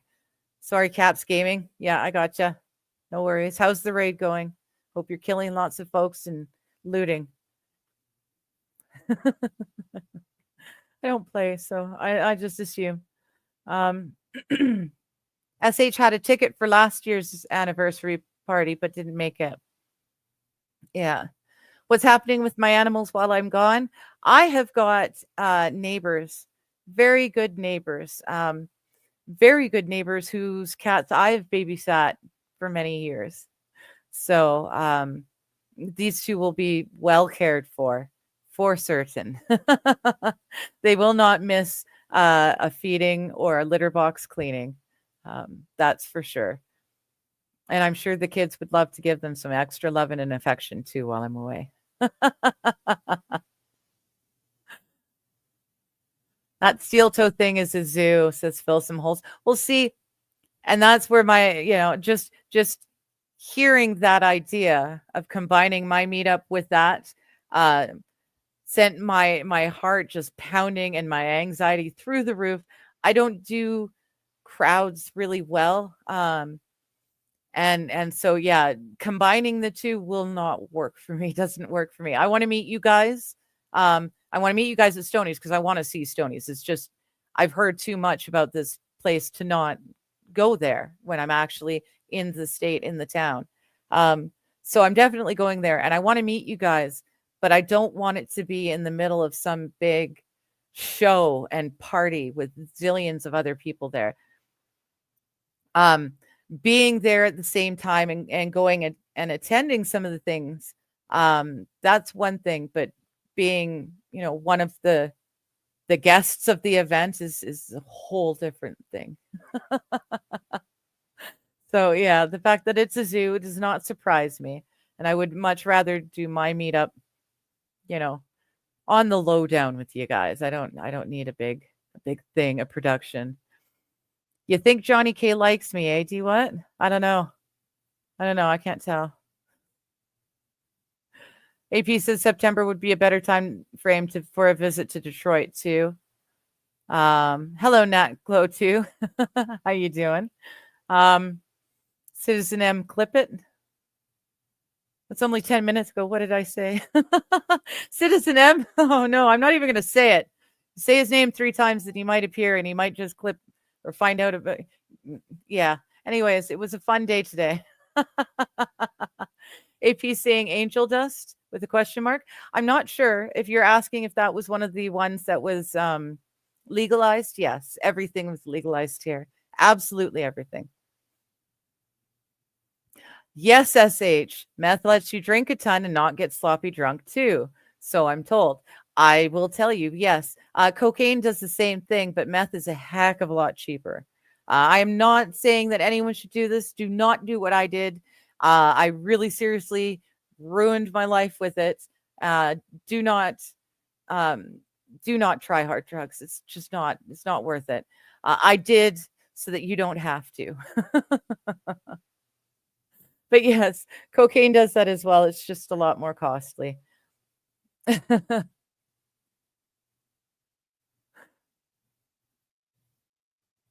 Nothing wrong with smoking. Yeah, I know. It's kind of a Bible thing, honestly. It's not this is supposed to be a temple.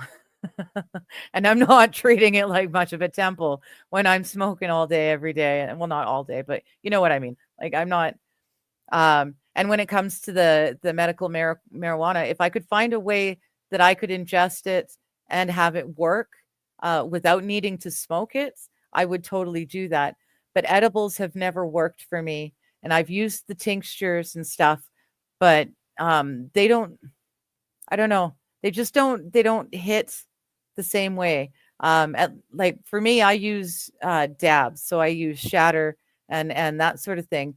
It's a concentrated version of the ingredients. So instead of the bud and you know get a little bit throughout each joint, it's very high concentrates, and I drop it onto the red hot bowl. It instantly turns to smoke, and I inhale it, and the effects are just about instantaneous, and they last a lot longer. They're stronger and they last a lot longer. So when it comes to my pain management, that sort of thing, the dabs seem to work the best. It's a lot better than when I was stuck smoking joints all day long, coughing constantly and smoking. It just, the amount of joints that I smoke in a day versus the amount of dabs that I do in a day, it's so much healthier for me to do a dab. But I will always smoke a joint socially. I do love a good doobie.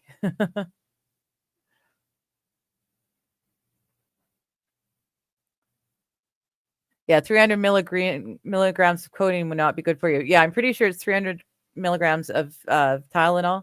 That's what the 3 is. But it's got, I don't know, I think it's 30 milligrams of codeine. I'd have to check, and that would mean taking off the headphones. So not going to happen.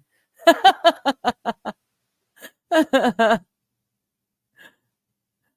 never had a chance to try either.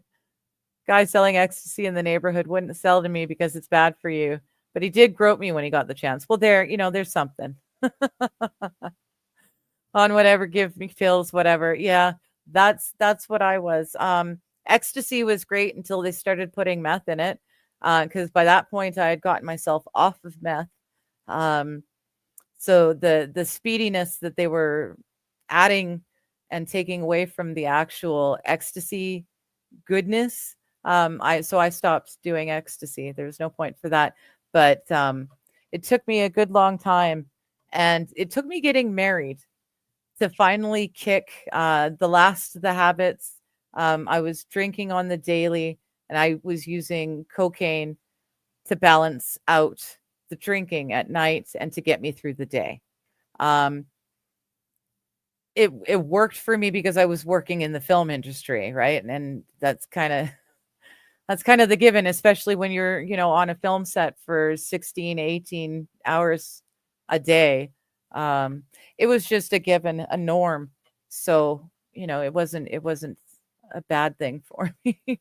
But I got married and it was a horrible thing in so many ways. And saddled me with debt that I'm never going to be able to pay off. But because of him, I got sober. So, what can you do? Everything happens for a reason. And now I'd much rather be a stupid stoner pothead than be still relying on the hard drugs. I know, MSO. I know. As I was saying it, I knew people were gonna. No, that's not right. How can that be possible? How can cigarettes help you to breathe? There's a new one. But it's true. It's the regulation. It's not the helping me actually physically breathe, but it regulates my breathing. I can't be hyperventilating and panting if I'm trying to have a cigarette. It forces you to slow down and calm the rate at which you're breathing. So yeah, that's a tool I'll have to figure out how to live without. But I'll figure it out. MJ says, just quit already. How long you been talking about quitting? Might help to quit drinking first. No, not the I rarely drink answer, because there goes stop smoking. That's just my experience. Yeah. I really do rarely drink. I've drank a lot since December. No, since December. I've drank more since between December and now than I have in maybe the last 5 years previously. Drinking really isn't a thing for me. I learned a long time ago that if it's not in the house, then I don't need to drink it. And I've gotten myself to the point now where it can be in the house and I don't need to drink it. Like I can have bottles in the cupboard for months and months and months, and not once am I thinking, maybe I should just, so drinking is not the issue. It was the self-medicating. It was the what I was trying to cure things with different substances. And yeah, cigarettes, I know, helping me breathe in an anxiety attack. Still things I'm using as crutches. But yeah, I know I've been talking about quitting for a long time, and I've tried to off and on many times in my life. Just hasn't happened, but I know I just got to quit. I just got to stop talking about it and do it. I know. AP is saying that's what the range does for me, but I don't have depression or anxiety. I've been pissed the hell off for 7 years straight. Yeah. Yeah, I'm the opposite. I get really sad and depressed and anxious. I don't get angry. I would much rather just run and hide from any really strong emotion that isn't, happiness. And even good, happy, exciting things are very scary. Wild saying the nicotine hit calms the adrenaline as well. Interesting. I didn't know that. I do know that I'm much more likely to survive long. Well, I'm likely to survive much longer after having been bitten by a venomous snake because of all the nicotine in my body than someone who doesn't smoke. That's not a reason to keep smoking. I know, it's just an interesting fact I learned somewhere along the way. AP says, I've had some talkings with some strippers in Windsor.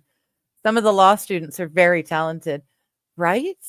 And especially today, I mean, when using a stripper pole became an exercise routine and not just a sexy make money routine, a lot of people got into it, and there's some very, very talented pole dancers out there. I saw one woman, she got herself shimmied on up the pole, and then holding herself with the pole here, she did push-ups off the roof. So she was and her toes were on the roof. She was perfect form. It was amazing. And some of the acrobatics um, that can be done using a pole, very, very cool. Um, I've been to quite a few strip clubs in my life because most of my friends have always been men and they like to try and embarrass the girl. So I've been to quite a few strip clubs and there's some really gross, skeezy ones, but there's some really super good ones too. Um, there was one in Vancouver Ben Affleck loved to go to. Super, super good strippers. Those girls had talent. Very, very talented.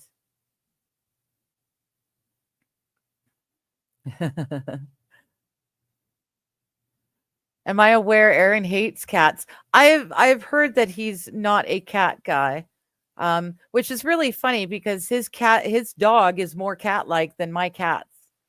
That thing is just tiny and yeah, I don't like small dogs. I can't I don't do small dogs.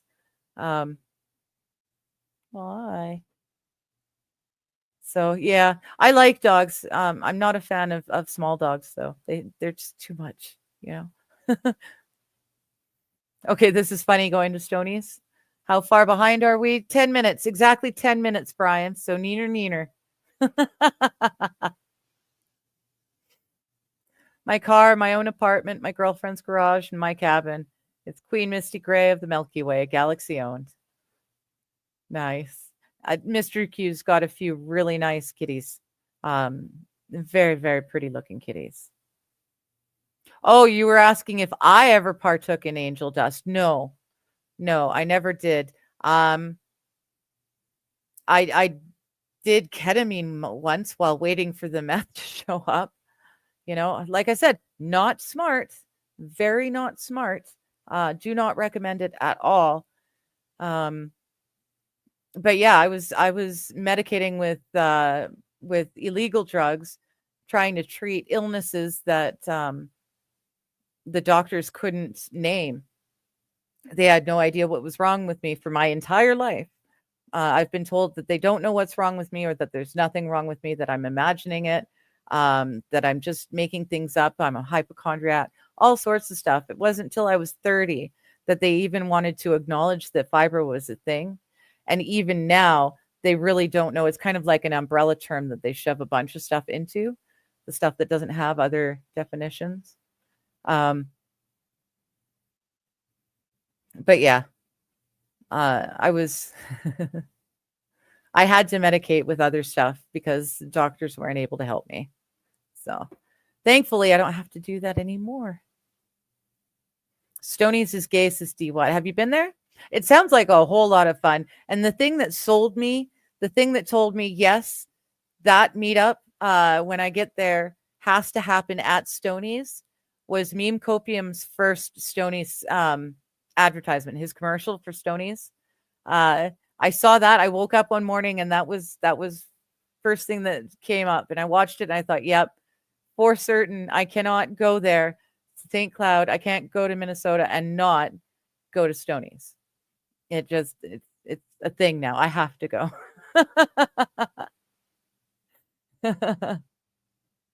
The very thing now make up EU. Make money. Oh, make money. Yeah, I was able to make a decent amount of money working in film. Um I didn't even like really break into Hollywood North. I worked on non-union things and non-union union things, that sort of thing. Dazzer says, "My body is a temple, crumbling and seen better days." There you go. There you go. JK is asking if you're Queen of Canada, you'd replace the maple leaf on that flag with a green leaf. No, I like the maple leaf. I think I'd probably stick with the maple leaf. Besides which, you can't call me Queen of Canada, JK. There actually is someone who thinks she's Queen of Canada and she's dangerous and her followers take over whole towns and they have guns and stuff. Um So yeah, no, I would never dare call myself Queen of Canada, because there's a lady who calls herself that, and she's absolutely batshit crazy. Whew. The gayest shit I've ever heard in my life is Stonies. Stone eyes. The THC drinks are crap too. Yeah, it depends. I mean, edibles work for a lot of people. They've just never worked for me. Um, and I've even just used straight pot butter on toast. You know, like I've tried everything, and edibles just don't affect my body. Hello, Sandy. How you doing?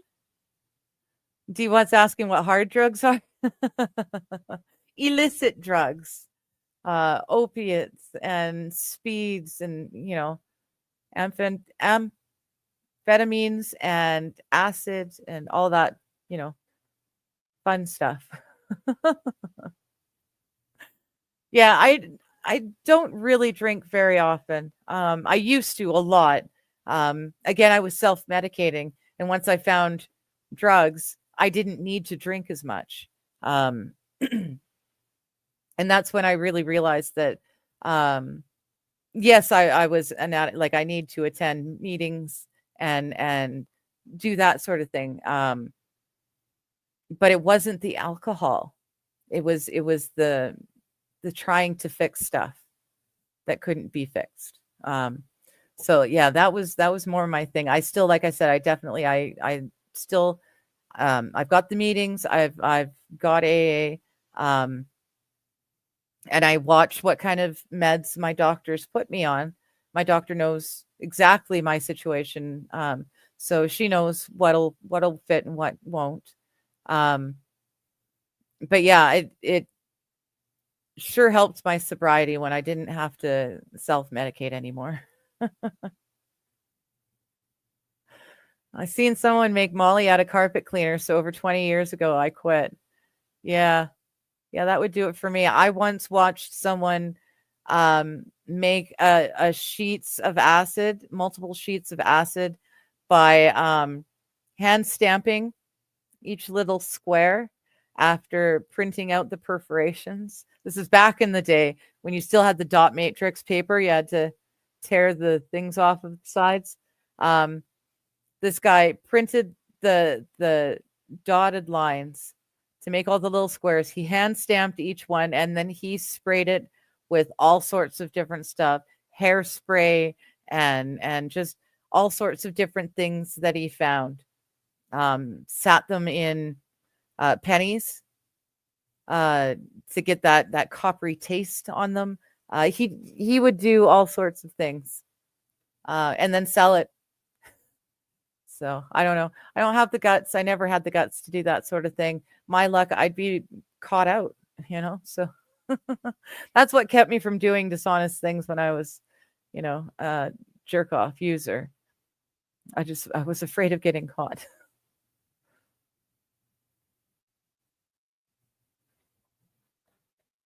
This is kind of fun. I'm almost past the 3-day hump. Well, good, D what? Glad to hear it. Yeah, the THC drinks, it depends on how things work with your own system. I know I've got some friends who swear by them. They just love them. Instead of, a cold beer on a hot day after a hard day's work, a cold THC road pop is just as good, I've been told by some friends. Just they don't do it for me. Never really done it. So a smoker started that rumor, says MJ. Probably. Probably. That's wild saying. That's why Johnny's show is fun for me. I get a couple hours to laugh, not be serious, and forget how depressed I am sometimes. Right? Yeah. When I was at a loss and I couldn't really go to LawTube streams anymore, I was avoiding a certain specific person that is a mod to most of LawTube. And between that and a few other things, I I couldn't go to LawTube live streams anymore because I couldn't chat in the chat, and I wanted to. I wanted to hang out and shoot the shit with all of my friends, but I couldn't because this person was there. And to this day, I don't trust that person, and I won't. If she's there, I don't go. It sucks.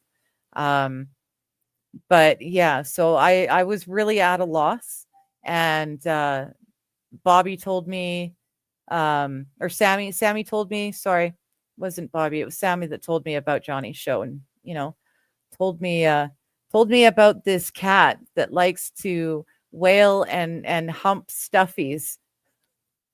And I thought, no way. You've got to be bullshitting me. There's no way someone's got a cat on a live stream that humps a stuffy and howls. So I went and watched, and sure as shit, there is. Sure as shit, Al exists. And every now and again, we get to listen to him as he has his wicked way with the stuffed puppy dog. But you guys in the chat were so much fun.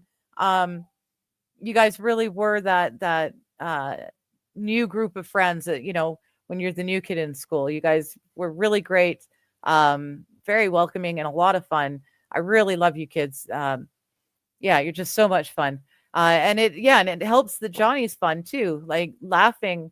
I've laughed so much in the last, say, 5-6 months. It's awesome. I don't have to do as many sit-ups now because I'm laughing so often. My abs get a workout anyways. And it really has helped my my depression, my low times. When there's somewhere to go and your friends are going to be there and you can just be silly for a little bit, it really helps. Yeah, it really helps. Wild saying, you could say laughter is her fix. I like it. Yeah, laughter, all of the laughter really has helped get through some hard stuff, Hello, Levy, how you doing? I was just talking earlier about how much fun I had on the Sunday music show. I had a blast. It was so much fun. MJ says, I got to go. Thanks, Digger. Everyone have a good night. Good night, MJ. I know I've got to go to, I've got a Bible study that I have to hop into. But we'll get through this first. Everyone's saying hi. I love you. Love you, brother.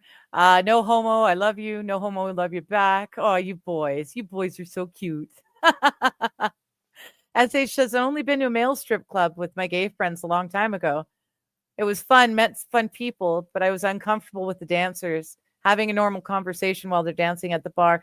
Right. I've been to a male strip club. Having a wang swinging around just doesn't do it for me. It doesn't turn me on. It doesn't, crank it for me. Sorry, but it just doesn't do it. I always enjoyed going to the female strip clubs because when you see a talented stripper, they're very talented. And it really is. It takes a lot of strength and physical fitness to properly dance on a pole. Also, girl bits are just prettier than boy bits, Sorry. Bill Cosby was nowhere around when I was there. Yeah, PCP turns you superhuman, but melts your insides. Yeah, it wasn't ever really a thing here when I was coming up. Meth was just coming on the scene. At a time I was just graduating high school, and I had been buying Ritalin off my friends. They didn't take it because they didn't like it.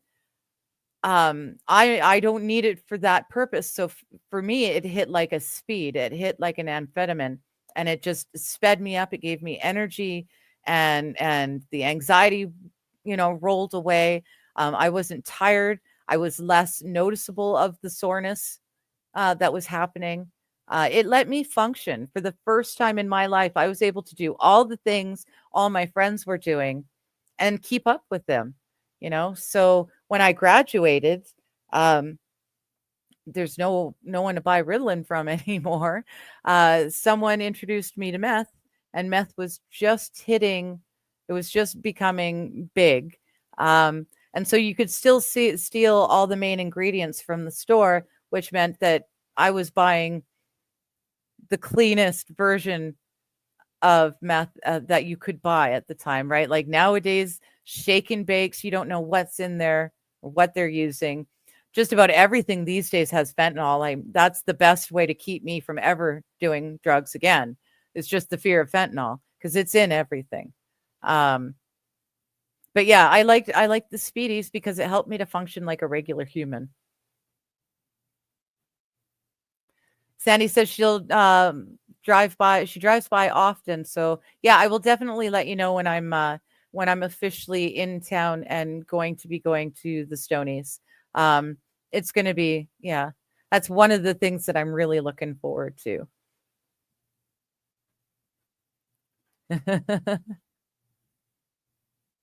Hello, Just Don. How you doing, hon? I only go for the steel toe stuff. Yeah, see, and I never would have known steel toe or Aaron and Johnny and all of that. I would have never known they existed if it wasn't for Ricada blowing up his life. So, look on the bright side of life, right? There's always something good to come out of every bad situation. I got to meet all you folks. SH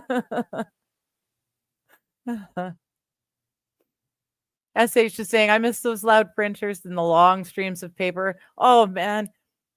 The foldy things that I could make with those long streams of holy paper. I had all sorts of like origami style things that I could make out of those streams. It was a lot of fun. Sandy's saying she dropped blotter a number of times back in 89. Yeah, I started dropping acid in 96. I was 16. No, sorry. I was 15 and I started dropping acid, and I like lived on acid for almost an entire year. I had a lot of fun, dropped huge quantities in any given trip. My friends were about quantity, right? And also the thing with acid, if you drop a dub one day and you want to get high the next day, you have to double the amount to get high. So I mean, we were dropping huge numbers of quads at a time. I think the most I ever dropped in one go was 12 quads in one time. And you're just chewing on a wad of paper like it's bubble gum. But we, after I graduated high school, a bunch of us, we all graduated, and then we spent the next 2 months living in the bush. We had a set of 3 islands sitting in the center of the Coquitlam River. The furthest one was the bathroom. The center one was where the tents were set up for sleeping. And the first one, the closest one, was where we had the fire and where everyone partied. And I literally lived in the bush. I would hike out from the bush, stop at my friend's house, pick up my clean work uniform, and then hike across town to go to my job at Wendy's. I'd work my full shift, and then I'd hike back across town, drop off the dirty uniform so it could get washed again, and then hike the rest of the way back into the bush where we were living. It was a load of fun. I wouldn't pass up my acid days for anything. They really did. They were good times. Again, not advocating for people to do acid, but I did have a lot of fun. I never had a bad trip ever. I watched other people have bad trips while I was tripping, but thank God I never had a bad trip.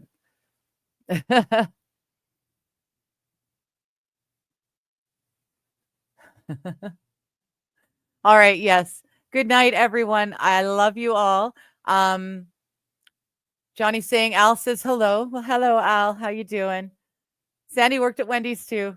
Nice. Yeah. You had stuff that you only needed one hit to trip for 12 hours. Yeah. Well, we tripped for days and days. We didn't need 12 quads. We just did them because we had a guy, you know? But either which way, this has been a lot of fun, and I'm really glad that you guys come and hang out with me to kill some time. It's loads of fun. I'm looking forward to the trip and getting to meet a whole bunch of you guys. Today is Thursday, so I won't see any of you until Monday morning with Johnny. So until that time, you guys be good. Have a great weekend, and I'll talk to you later. Bye. Topics change from day to day. Science, art, or history's play. No path too twisted, no trail too thin. She dives right in where to begin.